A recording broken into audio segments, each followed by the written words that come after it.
I'm also told that the Bokrom area, which is in the Manshia North constituency, has also been experiencing similar shortfalls. And then also some parts of Ejiso, because I'm told some parts of Ejiso also are on the Kumasi feed. So that is the situation. In fact, last night there was an outage right from Eja area through to Asqua area. There was darkness, Danny.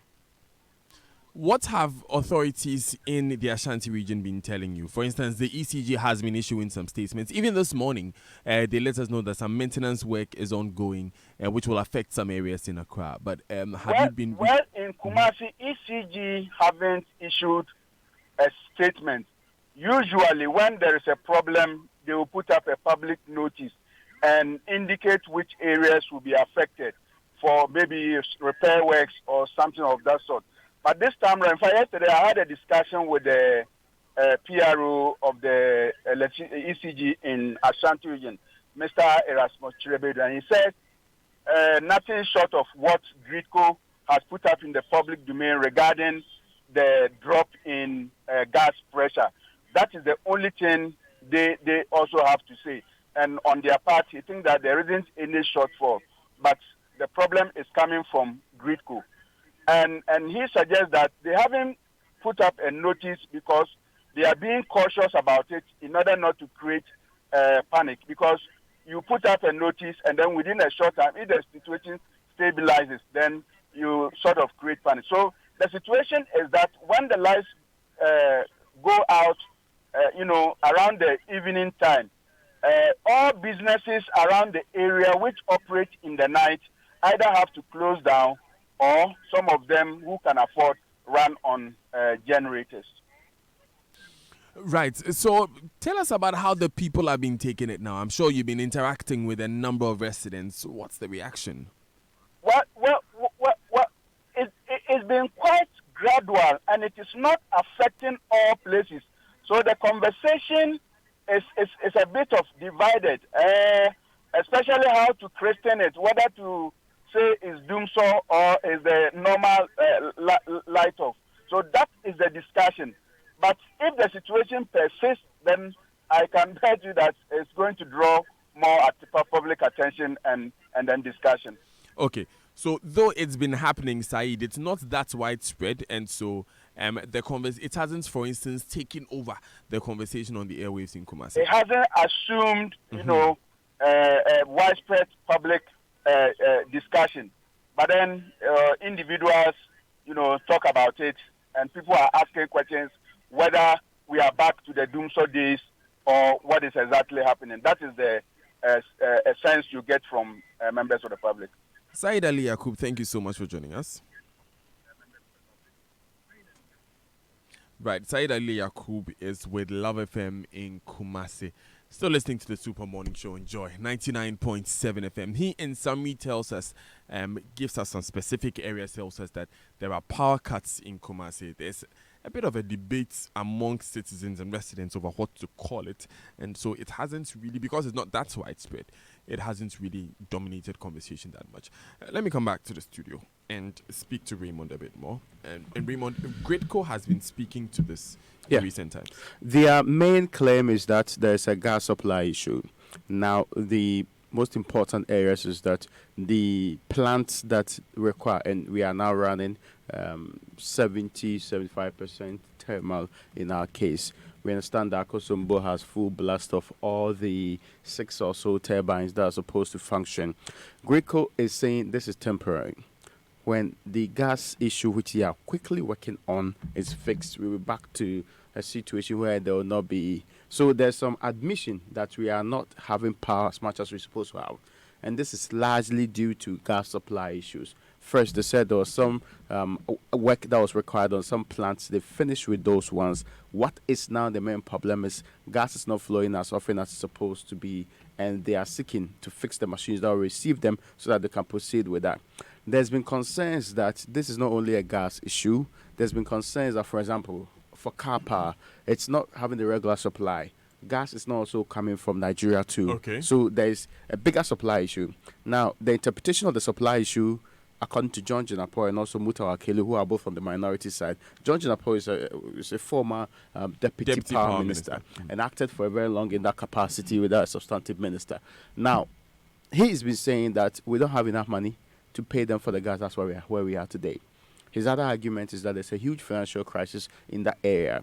And he points to the fact that ECG is making a demand in the next review of tariffs for 38% increase.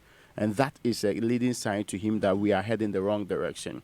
Indeed, his colleague in Parliament, Mr. Akilu, says government should admit that we need a timetable to manage the load because we are not getting as much of what is required. You know, for some time, we were running, when we started thermal business, we were running purely on fuel, crude, until we took a decision as a state to do the combined, system, where gas was equal, because we realized that gas was somewhat cheaper comparatively to the and we started producing gas as well. Brilliant. So our indication was that we're also going to be having a huge gas industry. Sankofa and Co. are supposed to put that in on the table. Which are on stream now. Yes, and I wanted to make this insertion when you talked about Nigeria, because now we are getting a lot of gas from Sankofa and 10. In addition to what we were getting from Jubilee. So we should be self-sufficient in that area. No, that is where the complaint is that we are not, according to the people involved in this particular system. The difficulty is that our fallback plans are not working as well as they are supposed to be. And again, the minority insists it's a cash issue. The difficulty with the Greco statement is that it leaves a lot of room for interpretation. So it doesn't give us specifically what the problem is. Again, it doesn't give us specifically when this is going to be over, so that we are in the position to project that, well, this is just a day, a week, a month's problem. So these are all feeding into the various thought that there's a problem that ought to be fixed. Okay. Now, we've not gotten to the point where we put out a schedule. That is what they're saying.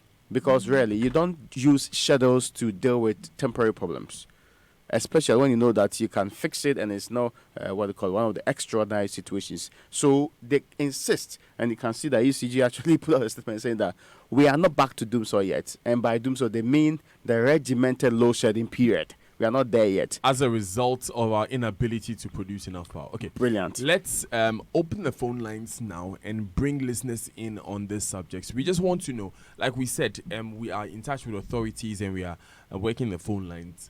But we want to know what the situation is where you are. So call us on 0302 216 541, 0244 340 437. 0302 216 541, 0244 340 437. Where do you live? What's the power situation there? 6 minutes past 8. Raymond. Yeah. So the question really has been, we have excess installed capacity. Installed capacity. That means that we have enough generators to produce the power that we need. All things being equal, yes. All things being equal. We have 3 separate oil and gas fields. Mm-hmm.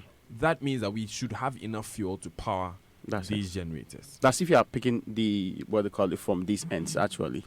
If you are picking the gas. We have existing gas arrangements with Nigeria. Yeah.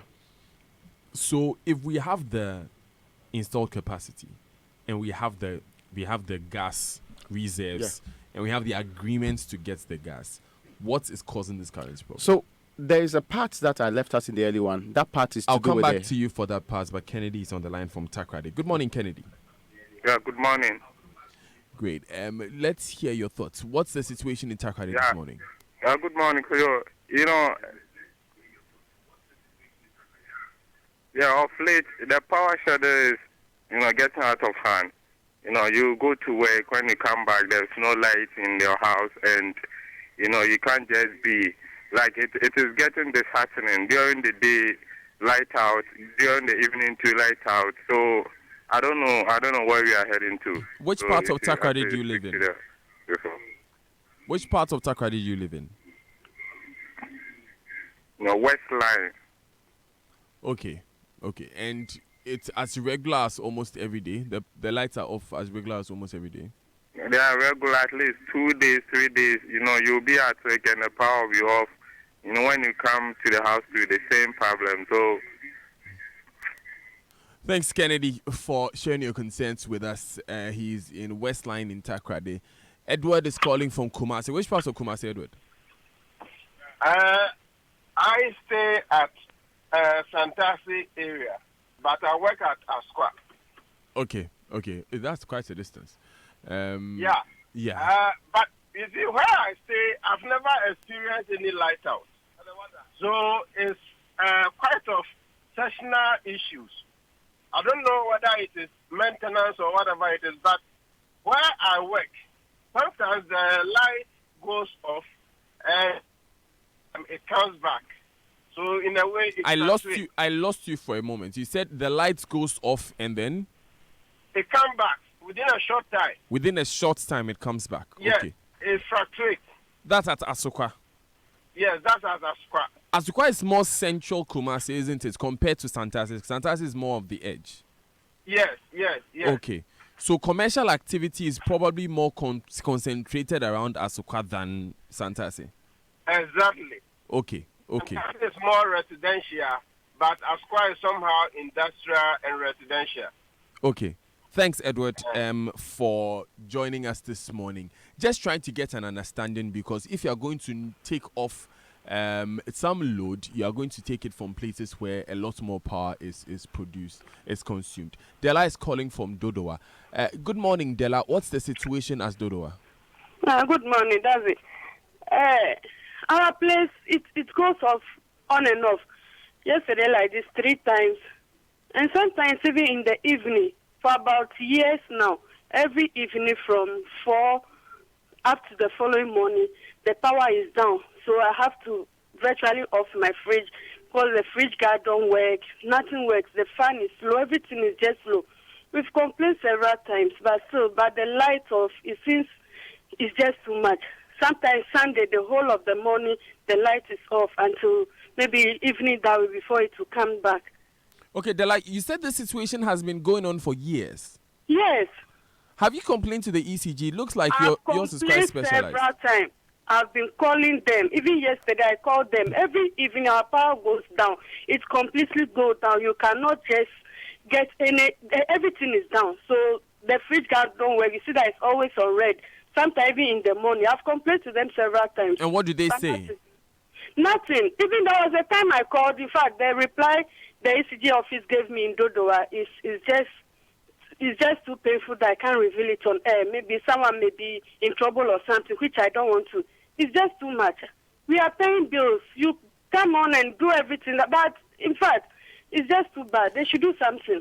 Della, please hold on and speak with Sammy. He's on the other end of the line. Thanks a lot. And the conversation will continue with you. But Prince is on the line from Kumasi. Good morning, Prince. Good morning. Which part of Kumasi?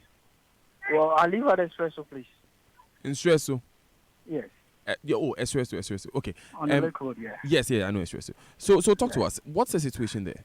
Well, I think we've been experiencing some blackout lately. Yeah, it is true. How regularly is it? How many times in a week do you have it? Very regularly. It's once in every day. Sometimes we go out for 2-3 hours. It comes back. Other times, during the peak hours in the evening, at 6 o'clock, you lose power. It come on when you are fast asleep, like 12 midnight. So it's very frequent. But my worry and concern actually is the attitude of our politicians. Because I remember very well in 2016, 2015, this same argument was made that we had enough power generation capacity. The difficulty was rather our ability to pay either for oil or gas.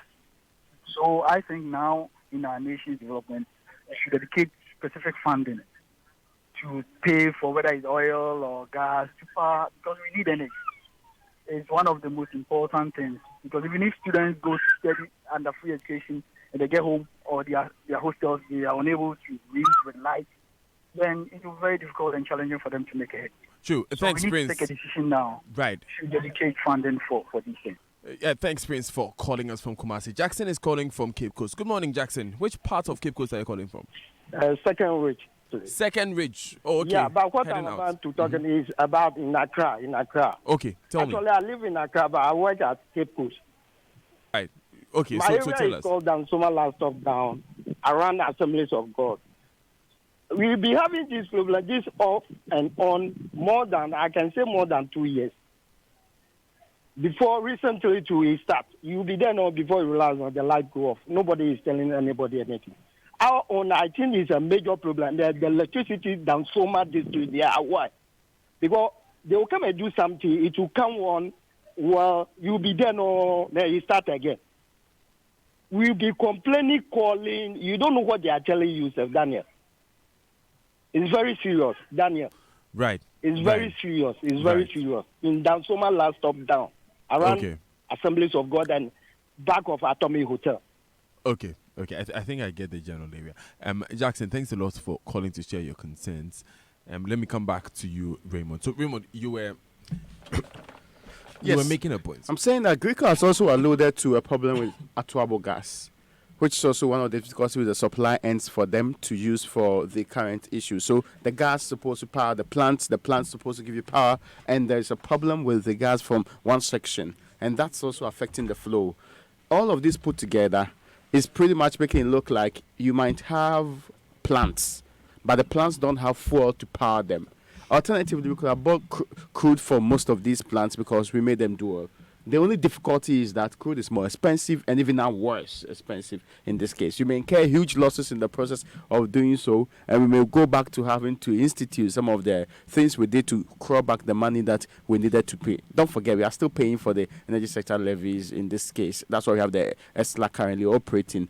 And the hope is that if the situation is normalized at Atuabo, we may get back to a much more better position. We may get more power to the people. That is why the ECJ and co are insisting that there isn't a need to put out a schedule when at least the current situation is not out of hand. It's not getting out of hand soon. The only difficulty is that you do recall when the 2013 one was starting. It started in a similar fate. We have a gas supply challenge. It's not really about money. It's about which of the plants we need and supply from Nigeria along the line. Do you remember at a point they said a ship has crashed? The pipeline. And then in Nigeria, workers went on strike. Brilliant. And all of that. And it was becoming worse by the day. We kept on complaining. They told us a lot of things. Oh, it will get better. Let's see how the new year comes in, because we are improving our engagements with other countries. We are getting some of this combined that we have today. And the essential part is that the future looks bright. We are signing major contracts. We are improving the situation, and it's going to be over soon. We roved into 2014. Major complaints from the people. Now we need a schedule. So, okay, let's introduce a temporary schedule. Let's introduce one that's supposed to work for some period of time. Then they brought out one to be reviewed 3 months later on 6 months, and almost a year passed. We're still talking about the same schedule. We ramped up to the point that people became fed up, others did protest. There were many complaints about businesses collapsing. You do recall what Issa said about the extent to which SMEs have been affected, that 2% of GDP is being wiped away virtually every single year. And that's a huge amount of money towards affecting, most importantly, the SMEs who rely on these and do not have alternative power supply systems in place. Remember, let's not get ahead of ourselves with declaring Dumsor. We cannot say here in the studio that something like that has happened. But what we can do is carry your concerns to authorities. We have a few comments from you on Twitter. At Kachi Bright says, I doubt Dumsor is back. Dumsor is not to return to Ghana again. LOL. Magical Salah at Clement Riafi disagrees. He says Dumsor is back like Schwarzenegger. At Shika Fiaoi and Abla Shika says, will they even admit it if it's back? The funny thing is they forget we are the ones experiencing it. At K Oliver says it's back. We're just waiting for a timetable. We're going to take these important messages. Like we said, we've been engaging with the Ministry of Energy. We'll be bringing you the response shortly. But when we come back, we will be speaking with Cassandra Chuma Ampofo, who will be telling us the latest on the sacking of 11 teachers for various offenses, including sexual misconduct and defilement. Stay with us. It's a new day. I want you to first think big, not small. Think of how great we can be when we work together. Together, we can ensure that our hard work will provide a better future. Together, we can provide a foundation for you and your business to succeed, regardless of its size. Together, we can create opportunities for all. Bank with us today and let's journey forward together. Forward together. Cowbank, forward together. It's time to to own a hotel-inspired apartment near Accra Mall and switch on your urban life with a cool price starting from 315,000 Ghana cedis? Yes, you heard me. Choose our market-leading studio, 1, 2, or 3-bedroom apartment from Oasis Park Condominium at Tetakwashi and enjoy urban resort life. For this and more, call Evelyn on 0204 343 011 or Kojo on 0204 343 008. This is another catered development by CPL Developers. CPL Developers, built for life.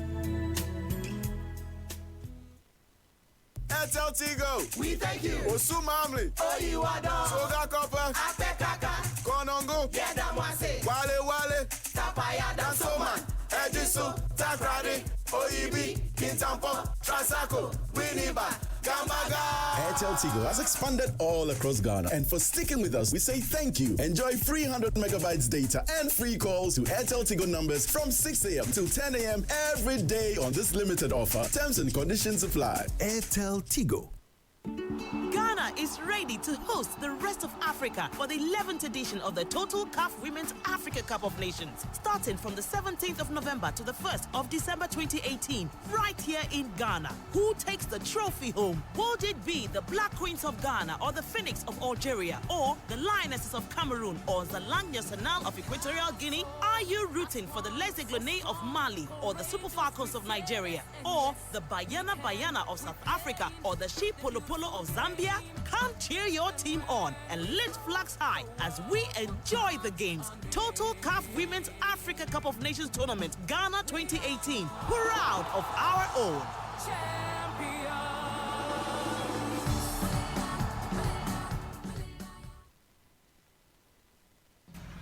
Odo, let's show why.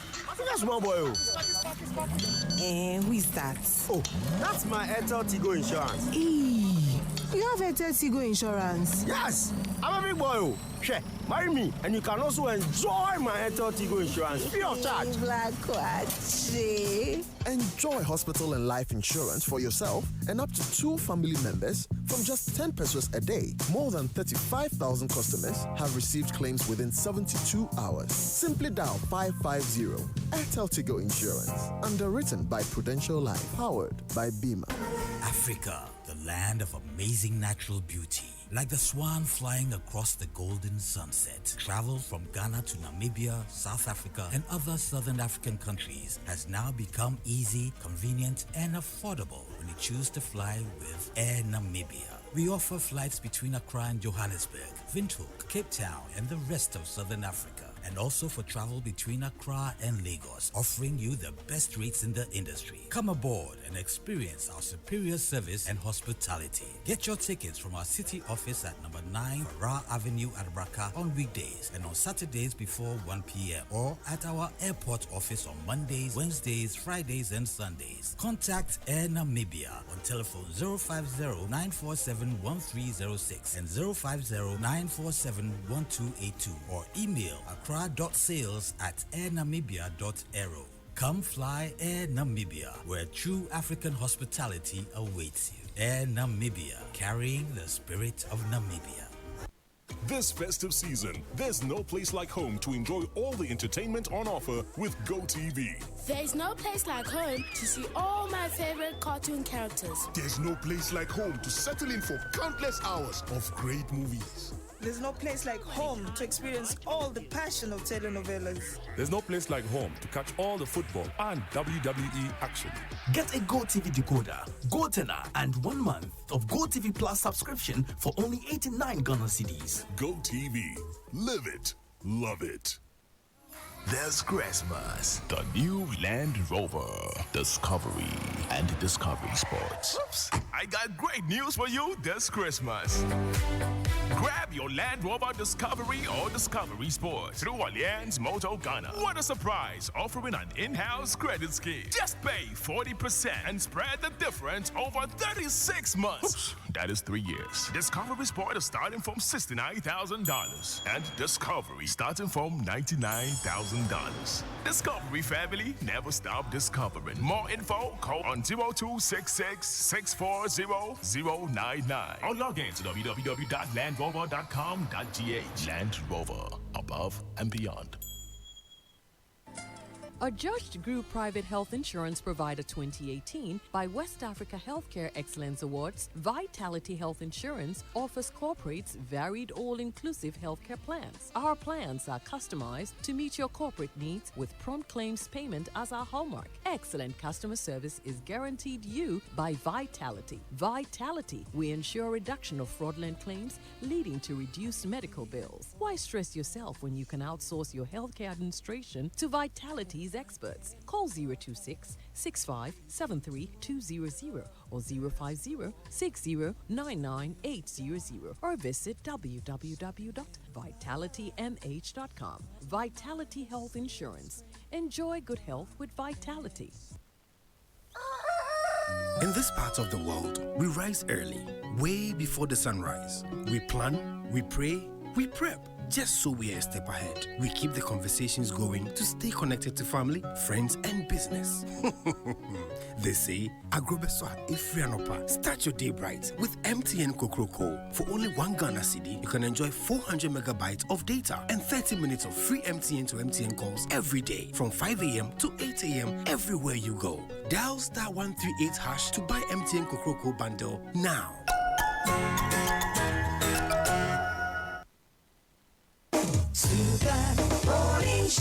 Are you smart? I'm very smart. It's about to go down. How smart are you? Oh, of course. Maybe I may say she may also be a smart. Oh! She may also be a smart. Hey, respect yourself. So I have to make more than her. This grammar now, wow. I hope it's very one or two things that I believe that is also good. Hi, my dear. What's your name? My name is Nachewan. Hey, respect yourself. Chewan. Look at this. Are you smart? Yeah. You. Are you smart? No. You're not smart? Yeah. Yeah. Which is which? Are you smart or you're not smart? I'm smart. Shut up, that's your mouth. Clap for yourself.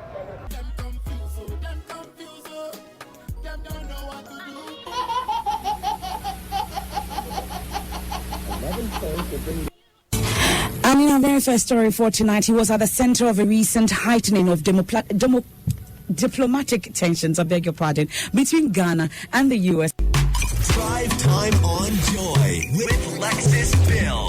So it's the West Hills Mall Old School Challenge promotion. Otiwa says I should drink some English tea. Joe, look, You know, one word that was thrown about a lot is the single obligor limit. Hey. Single obligor unit. Pardon?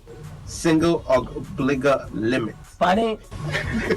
Oh, Sammy, let me hear you too. I didn't hear that anything.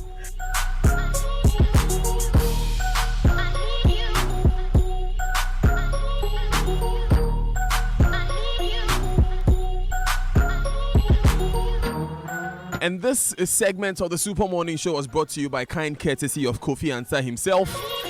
Any presenters who have any challenges with this can take it up with him. You all know where he sits here at Joy FM. If you're a listener, you have a challenge with it, please. I'll put out his cell number in a moment. I had nothing to do with it. I was just sitting out. They tied my hands and my feet. Good morning to MFR Pal. You want to say good morning to who? MFR Pal.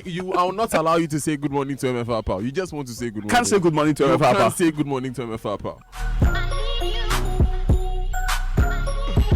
28 minutes past 8 here on the Super Morning Show. Enjoy 99.7 FM. Thanks for staying with us till now. Cassandra Chum Ampofo will join us shortly on the phone lines. Because the Ghana Education Service GES has dismissed 11 of its staff for breaching the professional code of conduct of the service. 9 were dismissed for sex-related misconduct, while 3 had their contracts terminated for stealing. In a release issued Thursday by the head of public relations of the GES, Cassandra Chum Ampofo, the decision was taken after they went through the due process at all levels from the school through the GES Council. So let's get on the phone lines for more details with the head of the public relations of the Ghana Education Service, Cassandra Chum Ampofo. Hello and good morning. Hello, Ms. Chum Ampofo. Good morning.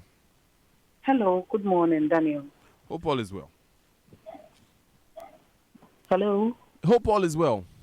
Yes, by grace, all is well, Daniel. Grace, thanks for joining us. So, in the first place, we heard of this case of Robert Sepe, a headmaster who, had his business out on video and what have you.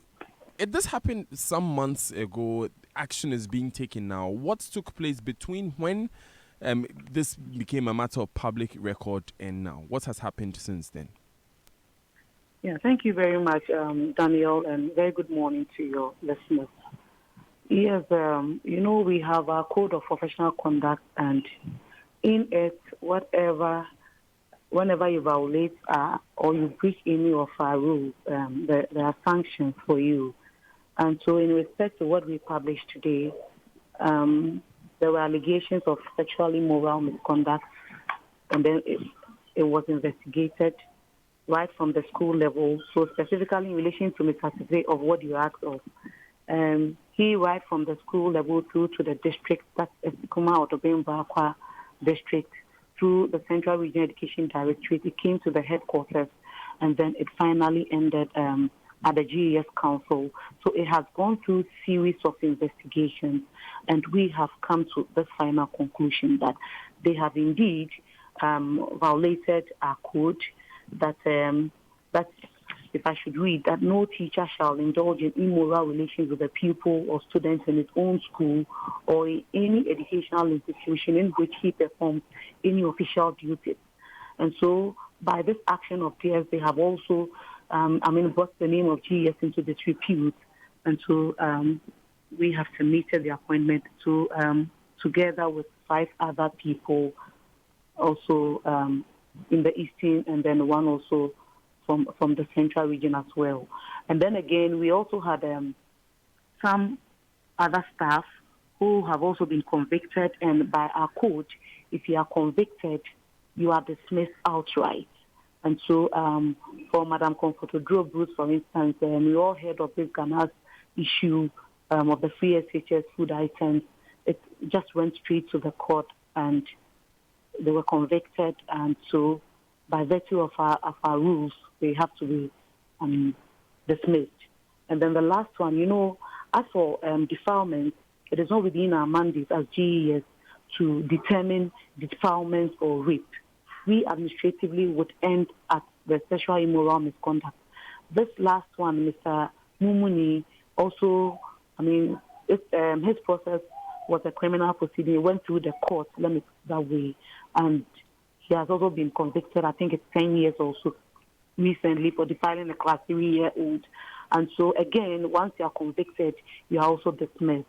And so, Daniel, you know very well that recently we have been in the limelight for, all the negative reasons, especially with the sexual immoral misconduct. And then people think that we have not really been doing anything. They think that we have just been transferred. We don't just transfer, just that when it happens, we only take the children, the teacher out of the reach of the students, so that in case of fear or any threat, something like that will not happen. And so, indeed, there are others. Some months back, we had a Jusman issue. We terminated the appointment of 4 people, 4 teachers. And I must say that there are others.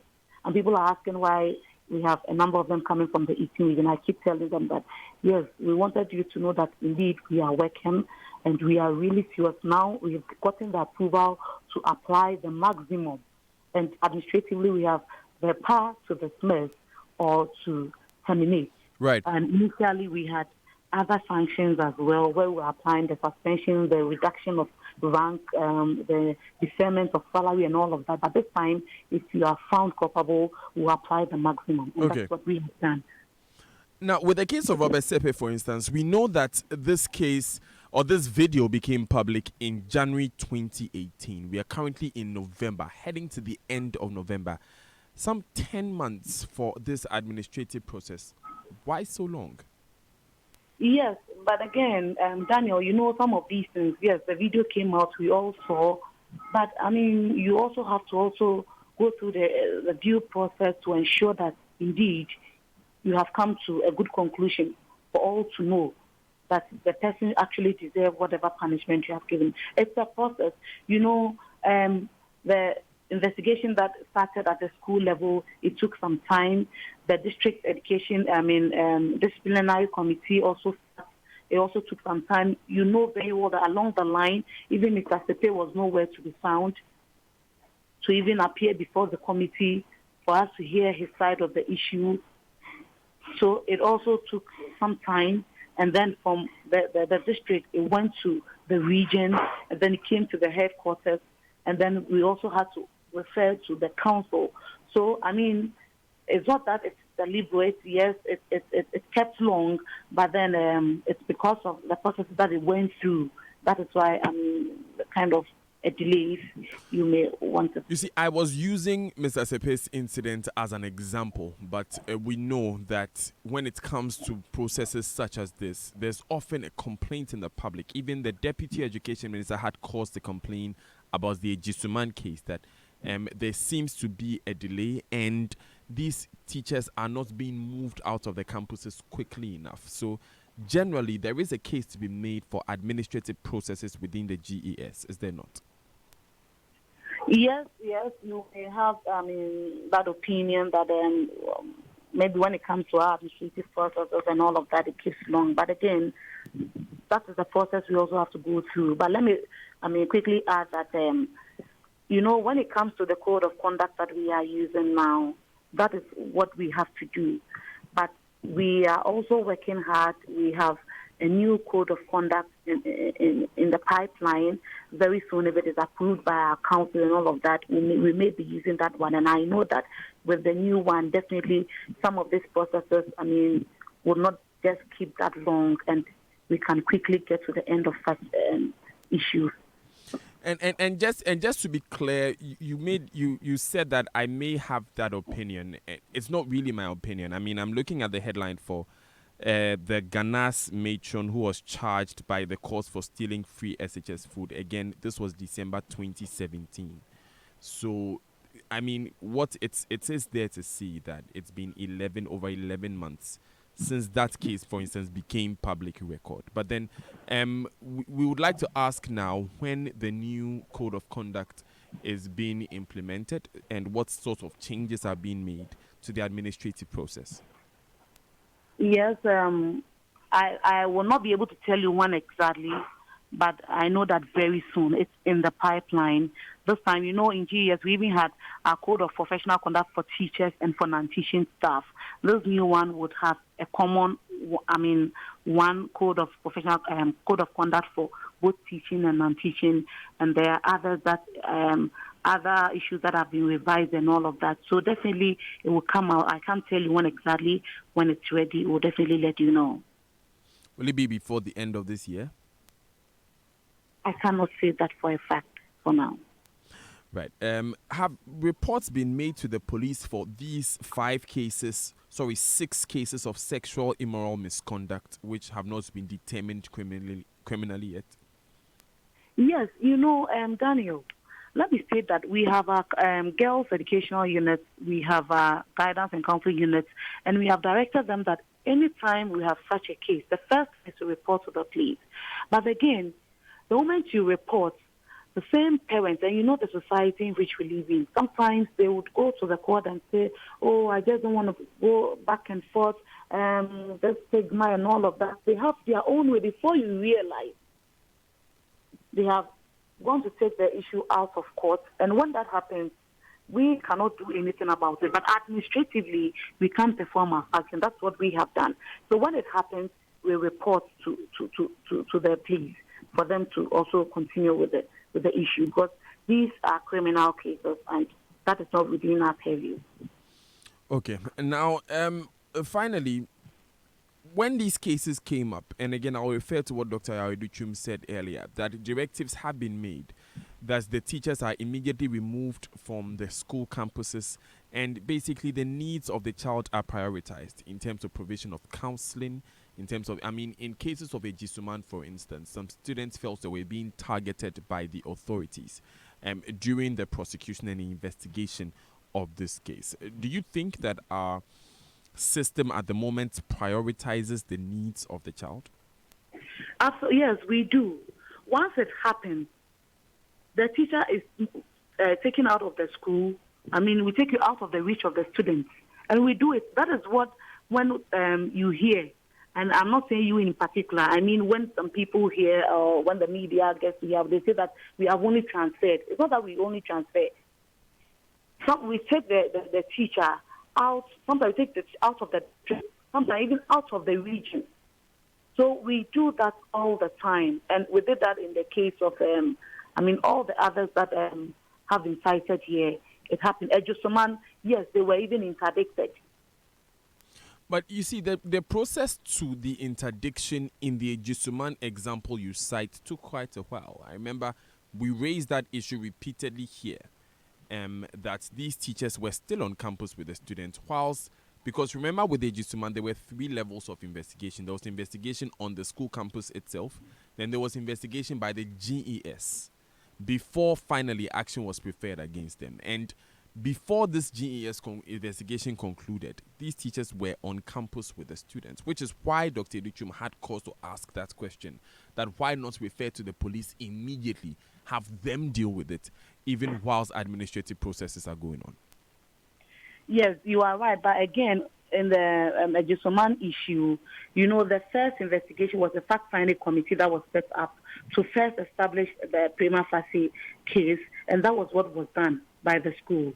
And then when that was established, that was when they were interdicted and then were asked to appear before the regional disciplinary committee. So again, they also had to go through that process. In the reporting to the police, like I say all the time, we do. Just that when you take it, it also, the parents and all of that, they should also get involved to ensure that we get to its logical conclusion. But they also go and then bring the matter out of the court. But that, again, does not also prevent us from also going through the administrative procedure. Before we deal with the issues of reporting to the police, you see, the question I was asking was prioritizing the need of the child, so that experts will advise that even as soon as the allegation is made, the teacher is removed from the environment of that child, whether or not it's found to be true. Because, if it's found to be false, it's just a matter of returning the teachers to the classroom. But in this case, we waited for the interdiction before any such action was taken, which is why I'm asking that would the question of prioritizing the need of the child be legitimate? Ejusuman, they were not teaching. No. It is because around that time they were appearing before that fact-finding committee. That is why it made as if they were around. They were not really in the classroom teaching. And again, we do. The moment it happens, we take the teacher out of the environment of the child. That is also not to say that we can't also strengthen whatever we have to do by ensuring that we report. We have been doing it, but we will keep doing it. We'll keep telling our girls coordinators and all of that to ensure that whenever it comes to them, we'll keep reminding them that the police must be the first point of call before we even take the administrative issue, which is criminal. And so we must ensure that we prioritize the need of the child, like you said. Cassandra Chumanfofu, thanks a lot for joining us this morning. You're welcome, Danny. She is Public Relations Officer for the Ghana Education Service. Raymond Nakwa is here with us in the studio. So it's good news, isn't it? Yes, good news. Action is being taken on some of these issues we've been reporting for months. Yes. It is not at the fastest pace we have expected this. That one we know for a fact. It's in a bigger vacuum that, 15 million girls across the world are harassed, they are assaulted, they are unfairly dealt with consistently in manners similar to what these teachers and other people have done. Again, here in Ghana, by the time a woman is 20 years, she would have been on 2 out of 3 occasions being harassed or assaulted, mostly with sexual connotations. So it's not an isolated issue. The more reason why we should have by now had institutionalized mechanisms for dealing with it. I get the impression, for example, and again, you do recall that even for the gentleman who was jailed up north, it took a lot of public pressure for him to be removed from the school. And he was transferred from one school to the other first and foremost. And that also brought his own brass. What makes you think that the first school, actually that he harassed people in, the second school deserves him?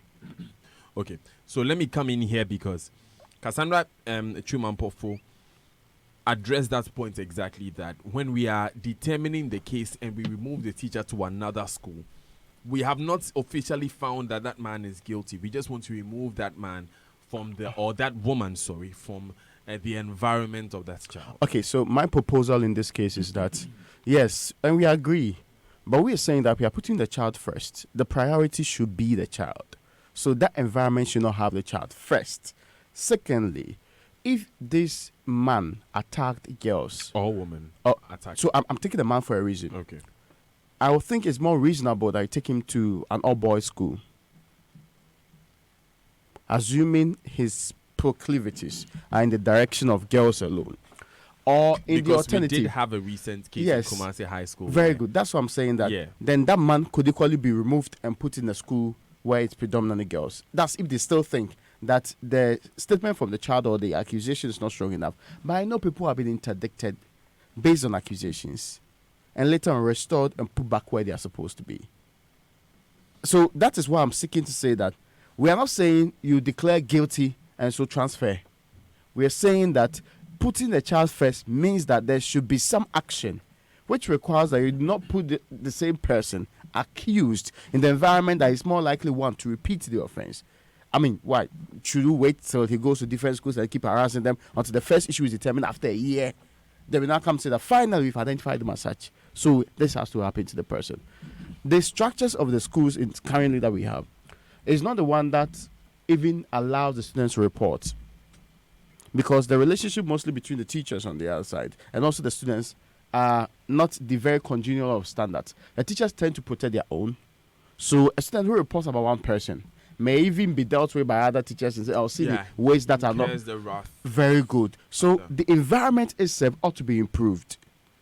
Again, there's something to be said for a process that takes a very long time to deliver justice like this. For me, I think that is the jugular. I think that is the point, really. That if, in the case of Robert Sepe, we had to wait from January till now for the GES to act. In the case of Comforts Bruce, we had to wait from December till now for the GES to conclude its action. Then some real questions raised there. But Madam Chumampofo mentioned that they are going to have a new code of conduct. She was unable to tell us when it's going to be released and how it's going to address these issues because she was unable to do that as of now. But Raymond, we want to move from this subject and still stay with education because we are going to go to Love FM's Kwesi Deborah in Kumasi on the reopening of KNUST, which has happened for about a week or so. Good morning, Kwesi. Good morning, Daniel. Yes, Kwesi, I'm getting very bad feedback on your side, on the end of the line. Please, let's try and rectify that. Hello, Kwesi. Yes, can you hear me? Okay, so we are going to try calling Kwesi Deborah back when we come. Kwesi Deborah will join us shortly from KNUST to give us an update on the reopening of the school. The school has been reopened. We just want to touch base on the campus and find out how things are shaping up on that end. But before we do that, the Total Women Africa Cup of Nations is here again. Total is bringing you the Total Women AFCON Instant Win. You can win CAF and Total branded phone grips, t-shirts, dusters, towels, baseball caps, and free tickets to the Total Women's AFCON Games as the Accra Sports Stadium and the Cape Coast Sports Stadium. Yes, you are right. Visit any participating Total service station, spend 80 Ghana cedis and above on fuel, or buy any 4 liters or 5 liters of Total lubricant. Pay with cash or with your Total card and win. Promo lasts while stocks last. Terms and conditions apply. Total, partner of African football. For more info on total-ghana.com. Kwesi Deborah is back on the line. Good morning, Kwesi.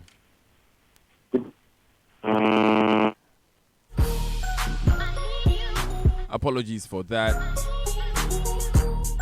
We'll get Kwesi back shortly, but still speaking to football fans. If you're a real super fan, this is your chance to see your favorite teams go head-to-head live in their home stadia in the UK. Simply open a Barclays Ultimate account, maintain a balance of at least 500 Ghana cedis and swipe to make payments with your Barclays card as often as you can, and win an all-expense-paid trip to the UK to watch your favorite teams go head-to-head live. You could also win a stadium experience in our local Superfan penthouse and take away exciting home items and your favorite team souvenirs. Don't miss out on your chance to experience football the way it was meant to be experienced, live with Barclays. Visit our Facebook and Twitter for more information. Terms and conditions apply. Barclays, part of the ABSA family. Now, Air Namibia offers high-quality service standards, which has seen the airline win service awards in excellence and voted the best regional airline of Southern Africa more than 10 years in a row and voted second best airline in Africa. The award-winning service comes at affordable and good value for money rates. Our destinations from Accra include Johannesburg, Cape Town, Windhoek, and the rest of Southern Africa. Destinations from Accra also include Lagos in Nigeria. Tickets are available at Dabraka Ticketing Office opposite Trust Towers and Airport Ticketing Office. Starting from as low as $490, our rates are the most competitive on the market with a very reliable sales and customer service team 24/7 at your disposal, whenever, wherever. For further inquiries, call us on 050-947-1306 or 050-947-1282 or email accra.sales@airnamibia.aero. Air Namibia, carrying the spirit of Namibia.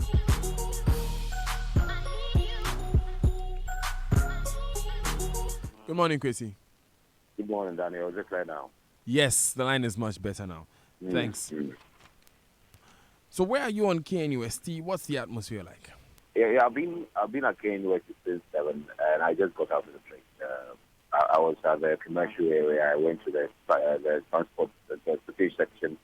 Also went to the Bureau Spark office to check, and also the halls, whether things are normal or things have taken a different turn altogether. So I've just gotten out of the train. Great. And what can you report?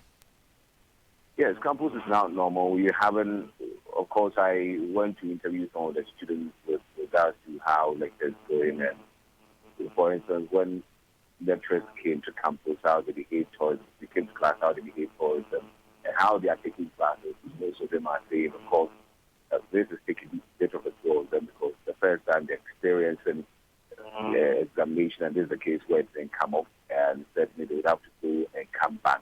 So that's a bit of a trouble for them.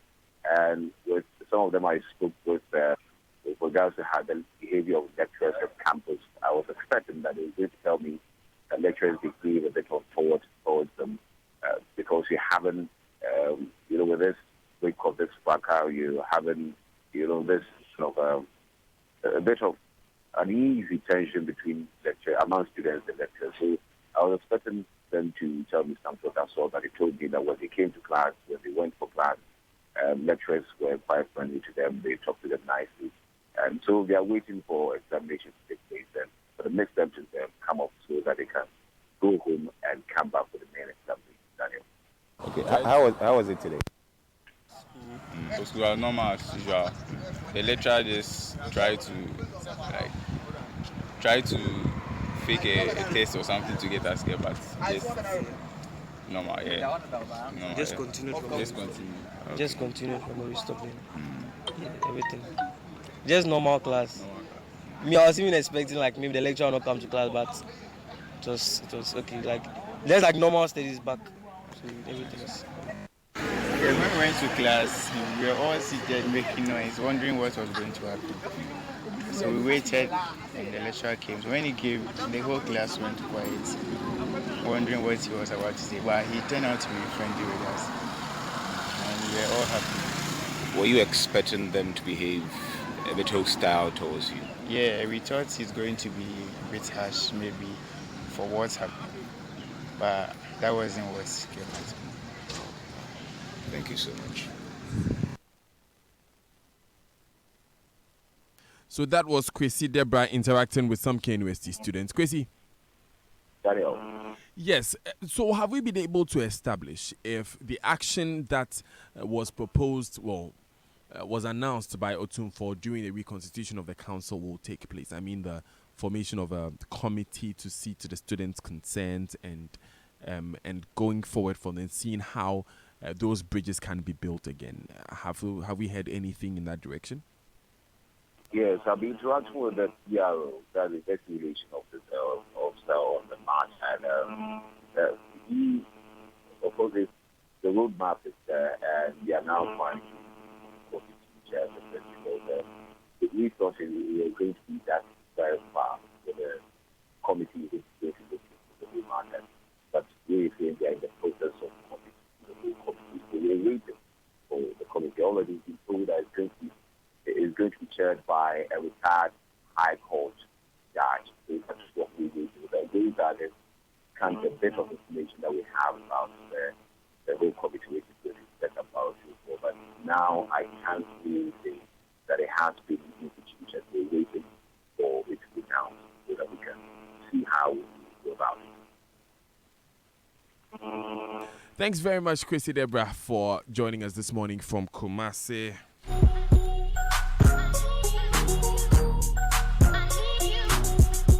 And good morning to my brother Philip Osei-Bonsu, who is this week on Jason Sem on Adum 106.3 FM. Of course, not just this week.